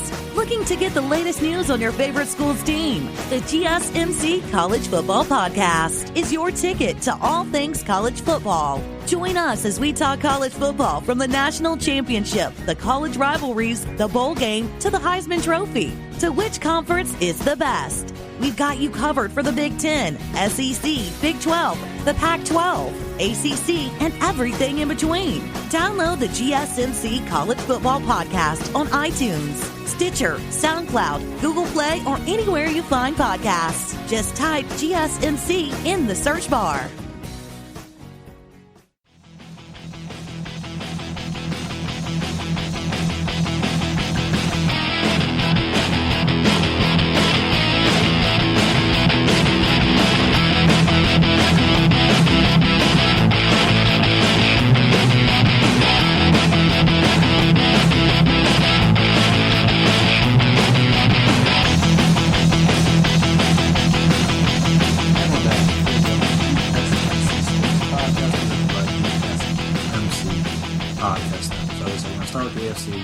Look around from the teams, see what their deficiencies are, and kind of discuss like if I think that'll play them in the playoffs potentially if they get there. Obviously, you start at the top. That would be the Chiefs. They have very few deficiencies due to the fact that they have Patrick Mahomes and Andy Reid and Travis Kelce and Tyreek Hill. Like their only real issue at this point is like they don't run the ball that well. But like when you're the best offense in the league, who cares? That's basically where I'm at with them. Like I said, they average the most yards per game, average the most yards passing per game, rushing. They're definitely, they're more like middle-ish of the pack. So not bad, but not great. And then points per game, obviously, they're the second best behind the Packers in the league. So like I said, their offense is going to be able to cover up for most of their issues. And even like I said, their defense isn't like that bad. It's like average. Which again, if your offense is great, your defense can be average. Like that's completely fine. Like they're average in terms of yards per game, average in terms of like passing yards given up per game, average in terms of actually no, they're bottom tier when it comes to rushing yards per game. But again, I mean that's what it is. And then points per game, they're one of the better teams. They're top 10 in terms of points per game given up. Like I said, I don't know about the DVOAs and all these other things. Obviously, they don't really have like an elite pass rusher, which could matter. Like that's obviously one of their bigger issues, at least in my opinion, is that like they don't really have like those high sack numbers, which again doesn't really matter because they have Patrick Mahomes and that offense. But like that would be the one concern I would have, is that their pass rush is not that good. Like they have Chris Jones obviously, and he's great, but they only have 24 sacks as a team this year. Chris Jones leads them with 6.5, and the next closest guy has Frank Clark has 5. So again, not bad, but again, you would hope for a little bit more than that. But obviously, Chris Jones is very good. So even if the sack numbers aren't spectacular, they're not Aaron Donald level. He's like still very good and can still get the pass rush. And obviously, like I said, Frank Clark can do the same. So that'd be my really only issue with the Chiefs. But even still, like again, you have Patrick Mahomes. Like they're going to be predicted to win until they don't. The Steelers now, they have a lot of issues. Mainly starting with the fact their defense is getting worse because it's becoming more injured. So that's a problem. And the guys that they're losing, they're not getting back. Like Bud Dupree's not coming back. Devin Bush isn't coming back. It's like I said, they're losing guys, and they got to figure out ways to replace them. That's not going to be easy. So like I said, their defense that is still very good. Like let me not say their defense is bad. Their defense is still very good. It's just not elite anymore. Like I said, they had the best defense in the league at one point, and like I said, now you could argue that they no longer have that. And like I said, that was their calling card for even when the offense was playing better than it has in the past couple weeks. Like that was still the thing that, or at the very least, they had the best defense in the league. So that mattered. Like I said, now they're not first in yards per game given up. They're not first in passing yards given up per game. They're second, and they're not first in rushing yards given up. And like they're sixth, I believe. And then in points per game, they're still first in points per game. But like I said, Dolphins are climbing on them, Rams are climbing on them as well.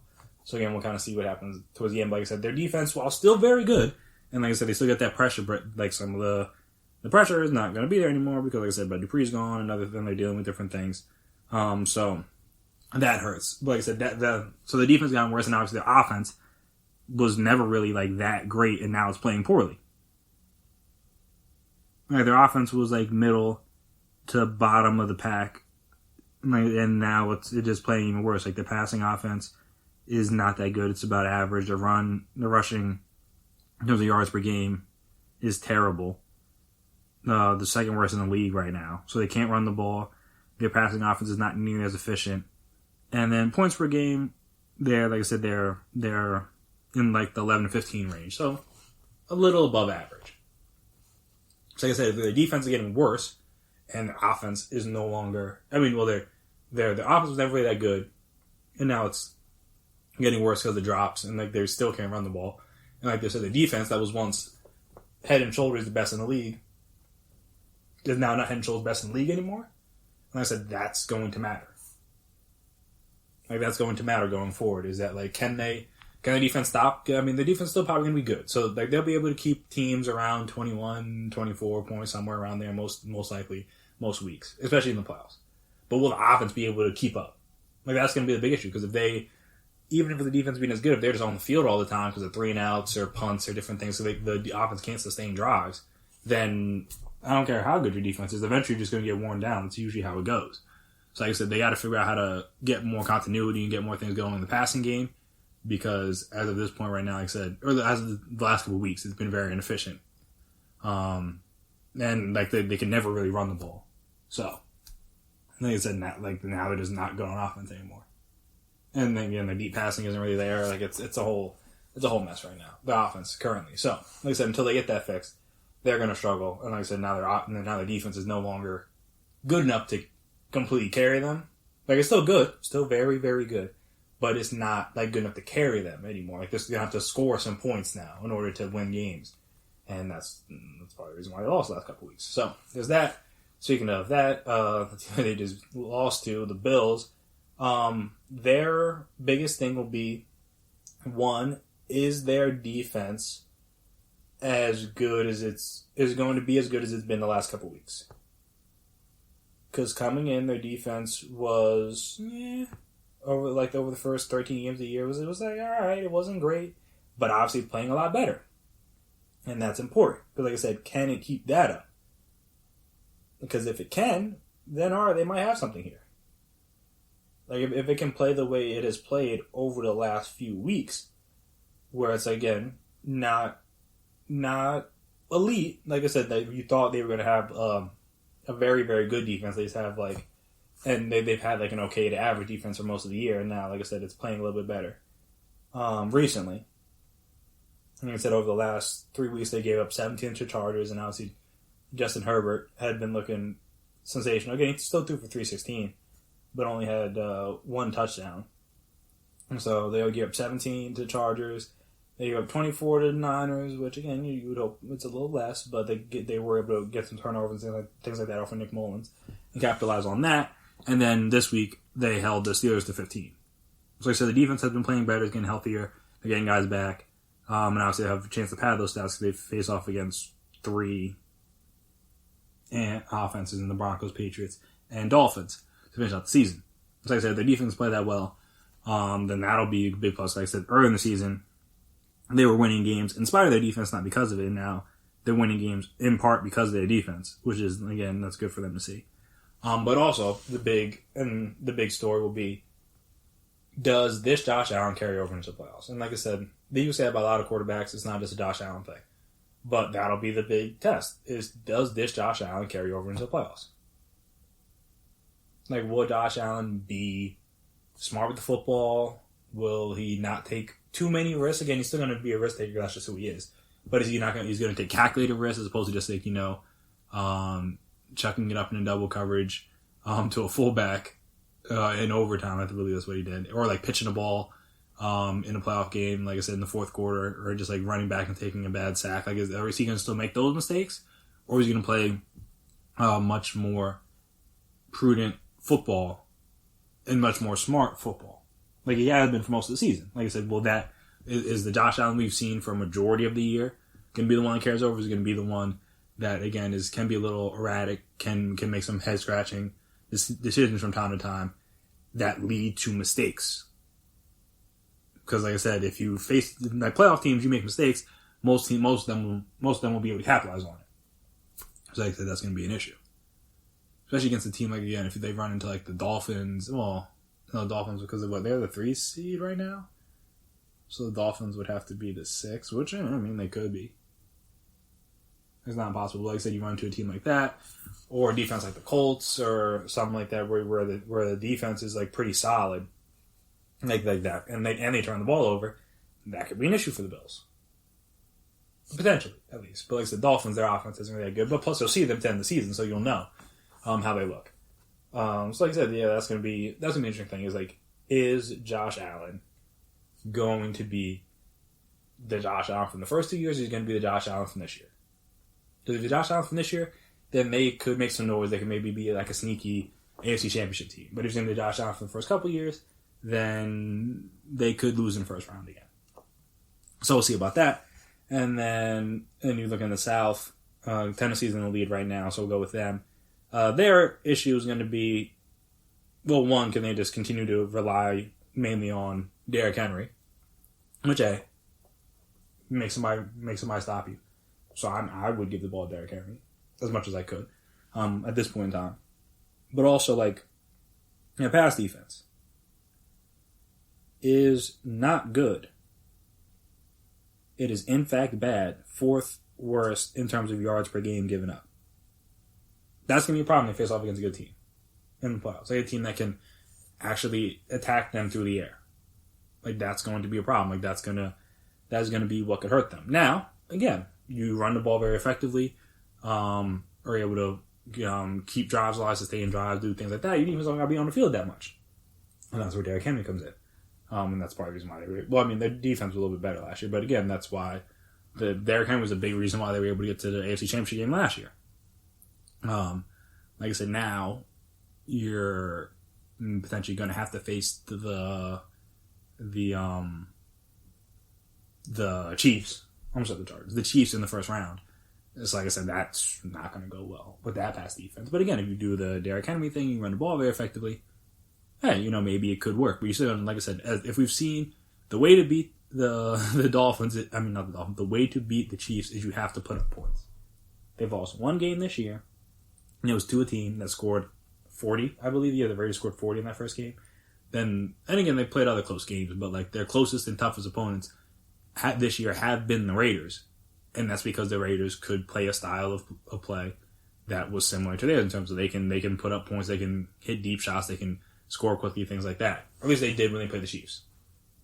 Because again, in some of the other games, you're like, I don't like what, like you're still not really sure if the Raiders are good or not. Like I said, they play Chiefs very tough. So there's that. Like I said, I don't. If Tennessee goes up against the Chiefs team in the second round, that's how are you going to defend Travis Kelce? How are you going to defend Tyreek Hill? Things like that. How are you going to contain Patrick Mahomes because they couldn't do it in the AFC Championship game? So I'm up to see about that. So like I said, that's going to be their big issue. Is can they find a way to keep or to improve or to keep that pass defense off the field? Because if they can't, it could get ugly for them depending on what their matchup is. Like I said, at this point right now, I think they'd be playing the Browns. Yeah, I believe they'd be playing the Browns if the season ended today. And again, they don't have Odell. Baker's been looking better recently, so he could maybe attack or exploit that pass defense. And plus, they can run the ball really well too. And I don't think their run defense is as bad as the pass defense. But it's hard to be. Like I said, bottom 4 in the league. I don't think it's obviously not going to be bottom 4. It's about the run defense about middle of the pack. So there's that. Like I said, if you come up against a team that can pass the ball really well, that's going to be an issue for you going forward. So again, we'll kind of see how that plays out. Again, we'll kind of see how these things get fine tuned, or if these things improve, or these things become even more glaring weaknesses over these last 3 weeks. Like I said, they have 3 weeks to kind of fix these things heading into the playoffs. We'll see if these teams are able to do that. So after we come back here from this next break, we will flip over to the NFC side and do the same thing with the division leaders at this point. Like I said, don't want to go through every team, but that would make the segment too long. Like I said, so we'll go through the NFC side next. So stay right there. We'll be right back.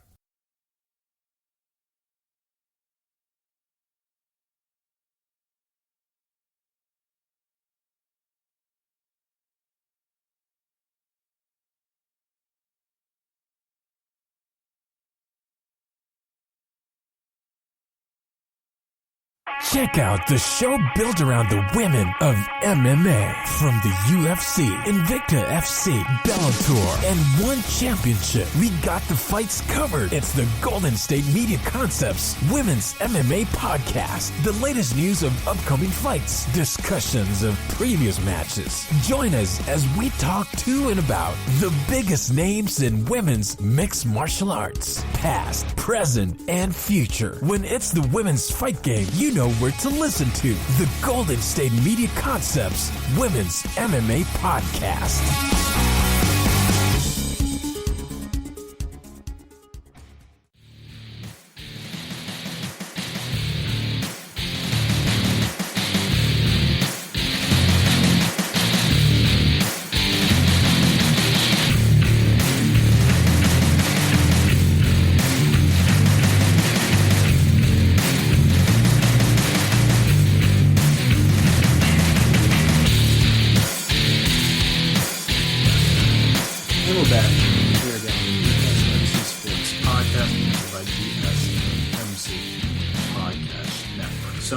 Like I said, the MC side of things will start at the top, and that'll be, currently at least, with the Packers. And, at least to me, one of their issues could be if you face a team with a good corner. Like I said, like a Jalen Ramsey. Trying to think who else in the NFC. It might just be Jalen Ramsey. Or even, like I said, you just face a sound team pass defense. Like, will just Devontae Adams be enough? And again, even with Aaron Rodgers playing as well as he's played this year. So, in theory, it shouldn't matter. But again, a lot of that success is coming from the fact that he's like, very rarely has he had Devontae Adams be shut down in a game. So, like I said, him being able to do what he does, open things up for everybody else. Like I said, if you can shut down Devontae Adams, which again, I imagine they would, if they faced the Rams, that's what they would try to do with Jalen Ramsey. Yeah, but again, that would be potentially not to like a championship game if they hold on to the 1 seed, because the Rams, they win the division, would obviously be the 3, but there's no guarantee they win the division. So like I said, like a team like that, you have a situation where like you would have, like, could you exploit Valdez-Scantling or Alan Lazard on Williams or on Troy Hill or some of these other guys? And again, it's Aaron Rodgers, you probably could, but like I said, that'll be an issue. Also, I know they've had some injuries on the offensive line. That'll be an issue for them to keep an eye on. Just again, if you run to a good pass rush, will you be able to sustain that? And then also, I think obviously, with the offense being as good as it is, the issue could be the defense. Not will be, but could be the defense. Obviously, the defense this year has been solid, but also, again, it's easy when your offense is putting up the amount of points and playing as well as their offense has been. So like I said, they don't have any like glaring holes or glaring weaknesses or anything like that on the defensive side of the ball. But in terms of like points per game, they are middle of the pack. Or they give up about 25 per game, like 24.8. So like I said, that's about average. Like I said, yards and everything like that. Like they're not a bad team. Like I said, points like that, they will surrender some points. That is very clear.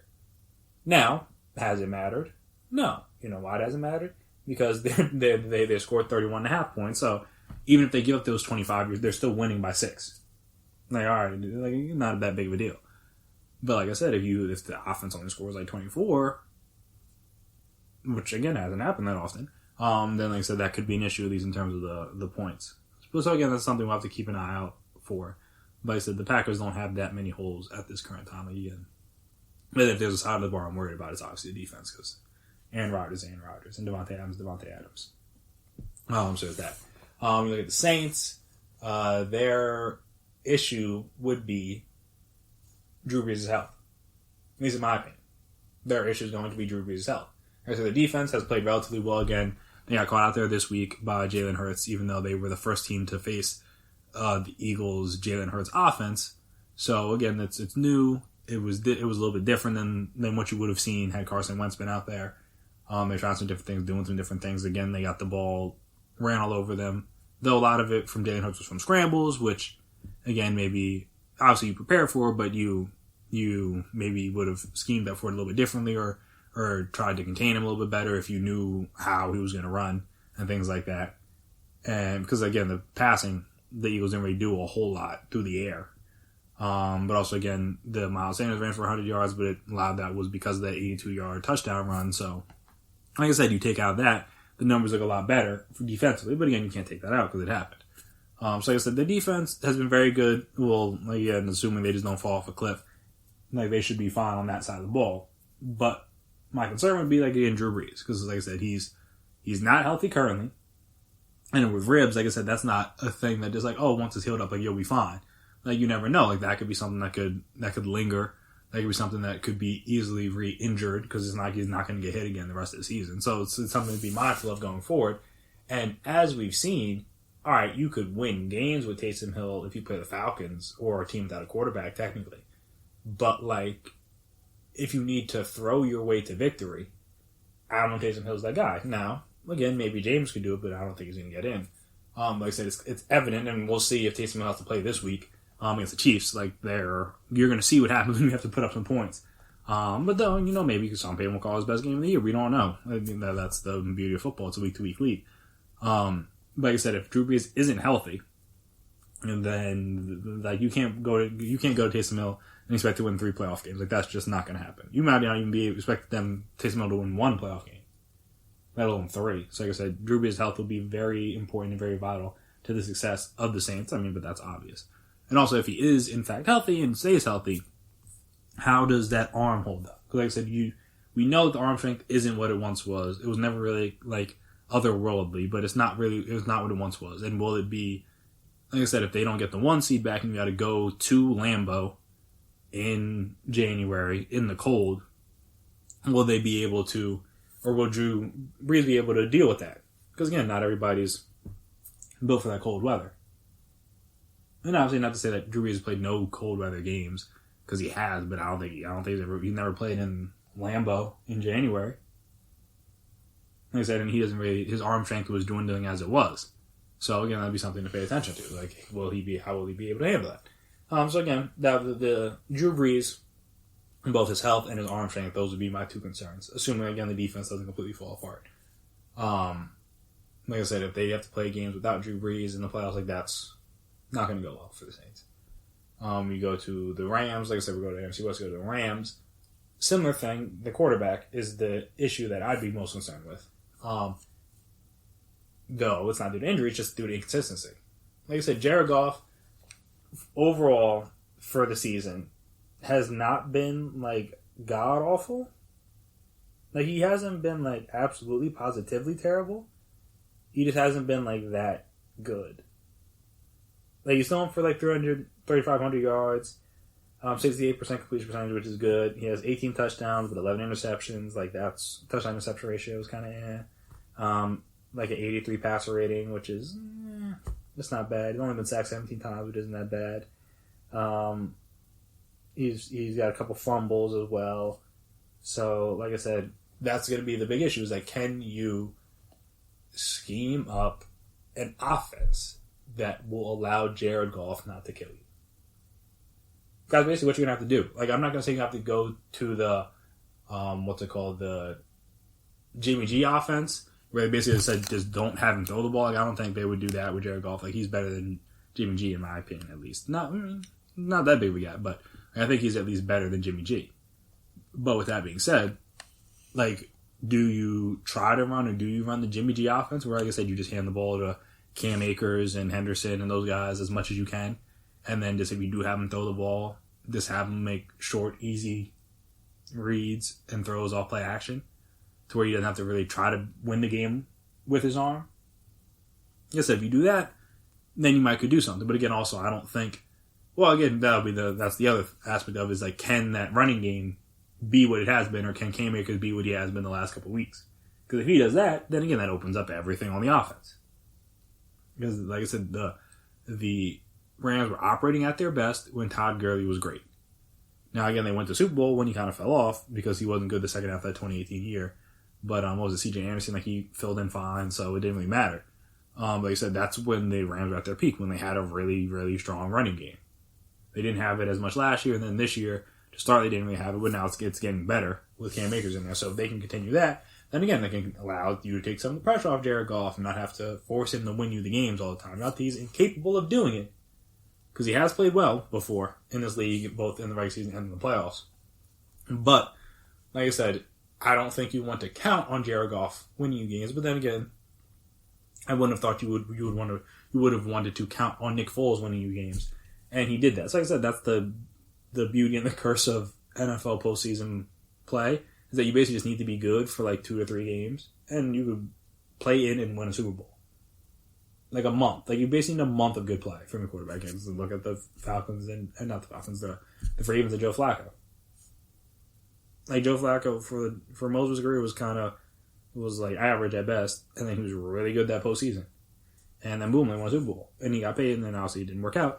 But like, again, that's how it happened. I mean, Eli Manning was about to get run out of New York, same with Tom Coughlin, and then they won a Super Bowl because Eli plays well and the defense is playing really, really well, and then boom.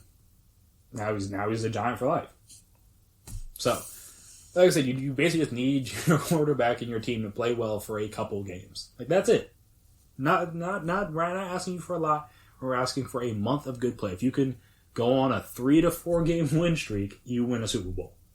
And again, 3 to 4 wins in a row is not easy. That's not what I'm trying to say, but it's not impossible. So, like I said, that'll be the big thing, is like, can they get Jared Goff to play well for 3 to 4 games? Because if they can, then they'll be fine. They'll be in good shape.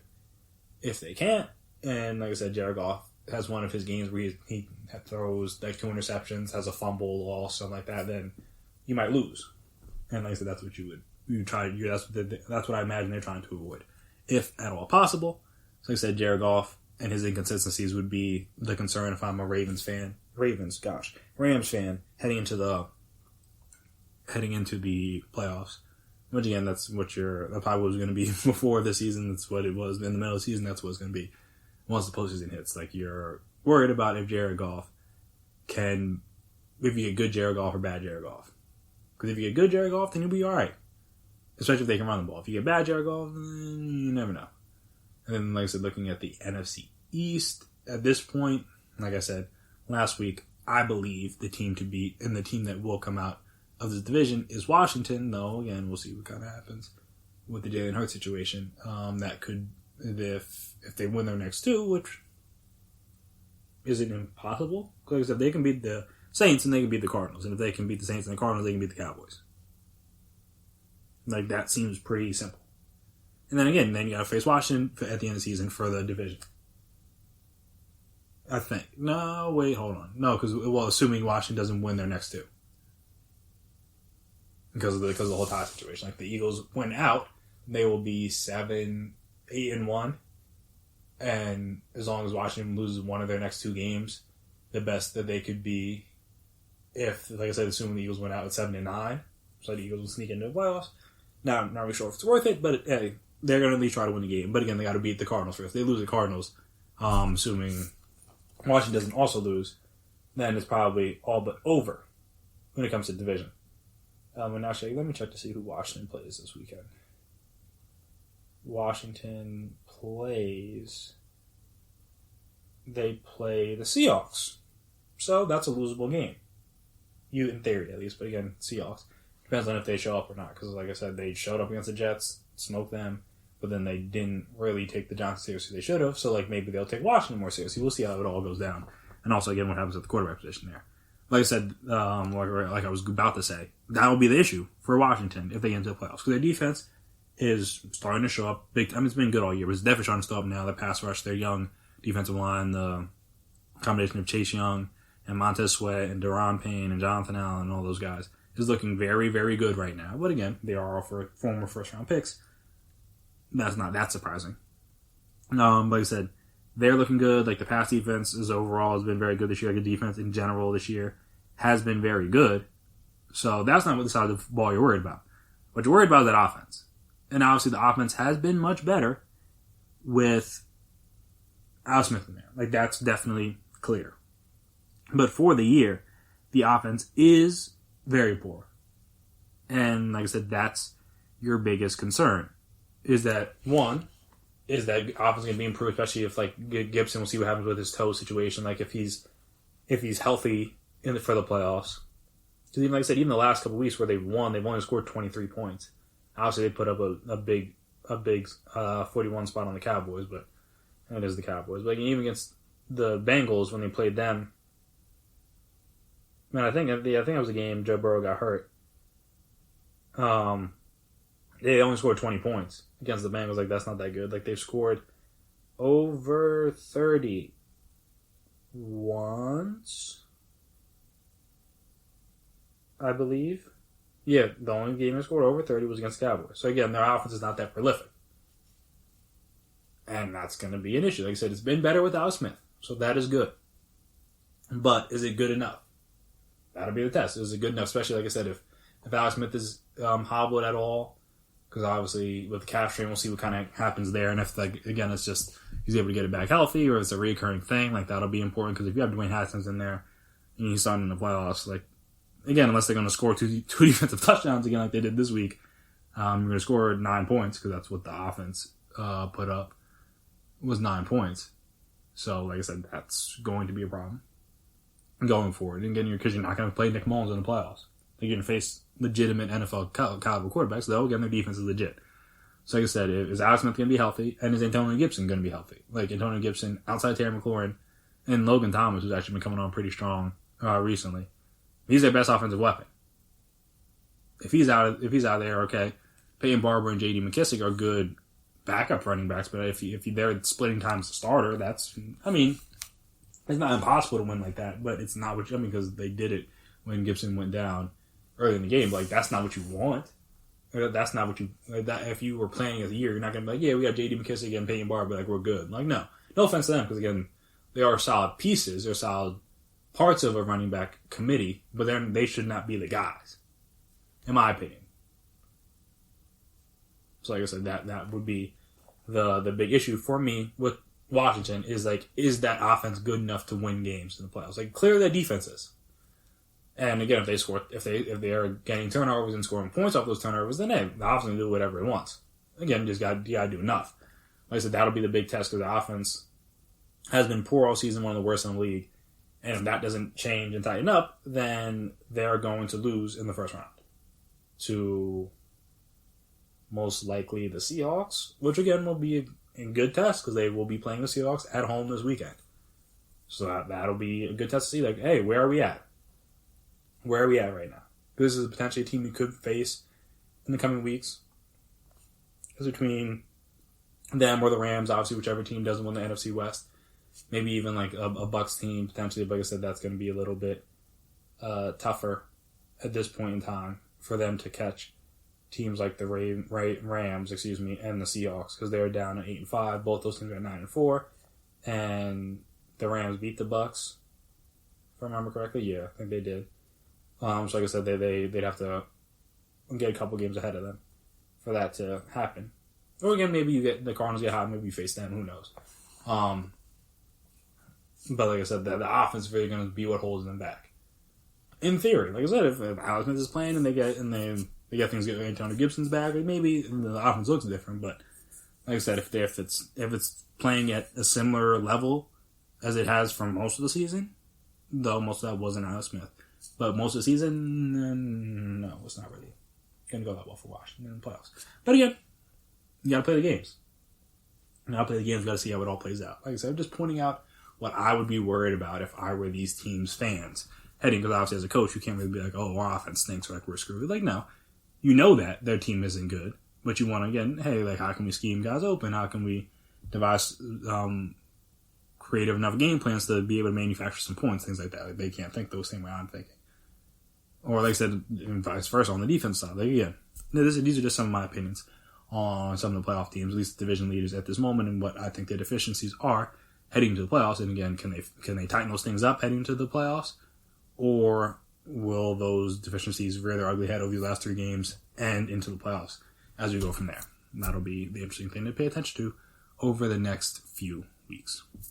But that'll do it for me today on the GSMC Sports Podcast, presented by GSMC Podcast Network. Thank you guys always for listening to me talk about sports. If you haven't already, subscribe to the podcast. You should never miss an episode. Make sure you're always on top when we drop our latest stuff. Also, if you could, please as well give us a 5-star rating, write us a nice review. Very appreciated, very helpful. Let's see what you guys like, what you guys dislike, who is going to improve, all that fun stuff. And also, if you're on social media, we're on social media, so you can find us there: Twitter, Instagram, Facebook. We can talk, we can chat, we can debate, we can discuss, we can talk about, again, do you guys think that Monday night game, Browns-Ravens, was the game of the year? Because I think it was. Like I said, there's probably a couple I'm not thinking of. Obviously, you got the Hail Murray and like some other games that were very good. But like I said, as of right now, top of my head, like I don't know one that's better. Talk about that. Talk about if Giannis made the right decision. I mean, accepting $228 million is never really a wrong decision. But again, should he have waited to free agency? Should he have seen how the season played out? Or did he sign it to? So, like, again, all things we can talk about. Like I said, talk about the college football playoff committee and how it's rigged for premium conferences. Premium conferences in college football. Like, they could care less about the non-SEC, Big Ten, ACC schools. Big 12, they care about a little bit if they got to get the team good enough. But like I said, if you're not in one of the Power 5, especially if you're in even if you are in the Power 5, like the Pac-12 schools, it depends how they feel about you. But again, if you're in the SEC, ACC, Big Ten, you're in the good graces of the committee. So, like I said, that's unfortunate. So we talk about that. Talk about, again, some of the deficiencies you see in these potential playoff teams. The thought of them be pushing their season back again this time in order to make sure a vaccine is given out to all players. Do you think that'll work? Do you think all the players would take it? Like, it's a very interesting dynamic. As we talked about with the NBA, like, would you mandate it? Would you force them to get it? Would you give them an option? Like I said, it's kind of all a mess to see how that would play out. So, again, any of those things tickle your fancy, we can discuss them. So, feel free to reach out. Before we get out of here, as I always do, I want to give a shout out to the essential workers that have worked tirelessly through the pandemic. Make sure everybody's as safe and healthy as we can be. So doctors, nurses, EMTs, first responders, grocery store workers. I guess also I should be saying like nursing, people that work in nursing homes.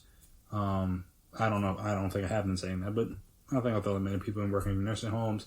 Like I said, first responders, firefighters, postal service workers, retail, grocery store, dollar store, all these people that have been deemed, or all these places that have been deemed essential throughout this pandemic and that have had to work within tough working conditions or around people that may or may not be taking the virus seriously as they should be. Shout out to you. Like I said, you're doing the work that many people would not be willing to do and trying to make sure as many people are as safe and healthy as they can be. And even if you're not officially appreciated by everyone that you may interact with on a daily basis, you're appreciated by me, and hopefully that means something to you. Like I said, I am just one person, but hopefully I brighten someone's day when I do this kind of stuff. Also, again, if you're still able to go to, FedEx, UPS, Amazon, all those delivery people, especially now with Christmas time and everything, make sure everybody's getting their packages as on time as you can. Like I said, obviously order them sooner rather than later, so you don't have to worry about them potentially not making it by next Friday for Christmas. But again, shout out to those people as well. Like I said, as I've been saying, if you're going to be going to restaurants and bars, if they're still open, if you can still outdoor dine, or they're allowing you to indoor dine in limited capacity, tip your bartender, tip your waiters, tip your waitresses nicely. Like I said, if you have the means to do so, it'll be very appreciated, I imagine. It'll go a long way for these people, especially since we'll see how many of these places have to close down indoor dining once, I guess over these next couple months until, again, everybody can get the vaccine and we can keep things more open, you would think. So, like I said, if you can, tip them nicely. I imagine it'll go a long way for these people. But that'll do it for me here today. I've been Chris Blades, and that has been my time. And until next time, peace out. You've been listening to the Golden State Media Concepts Sports Podcast, part of the Golden State Media Concepts Podcast Network. You can find this show and others like it at www.gsmcpodcast.com. Download our podcast on iTunes, Stitcher, SoundCloud, and Google Play. Just type in GSMC to find all the shows from the Golden State Media Concepts Podcast Network, from movies to music, from sports to entertainment, and even weird news. You can also follow us on Twitter and on Facebook. Thank you, and we hope you have enjoyed today's program.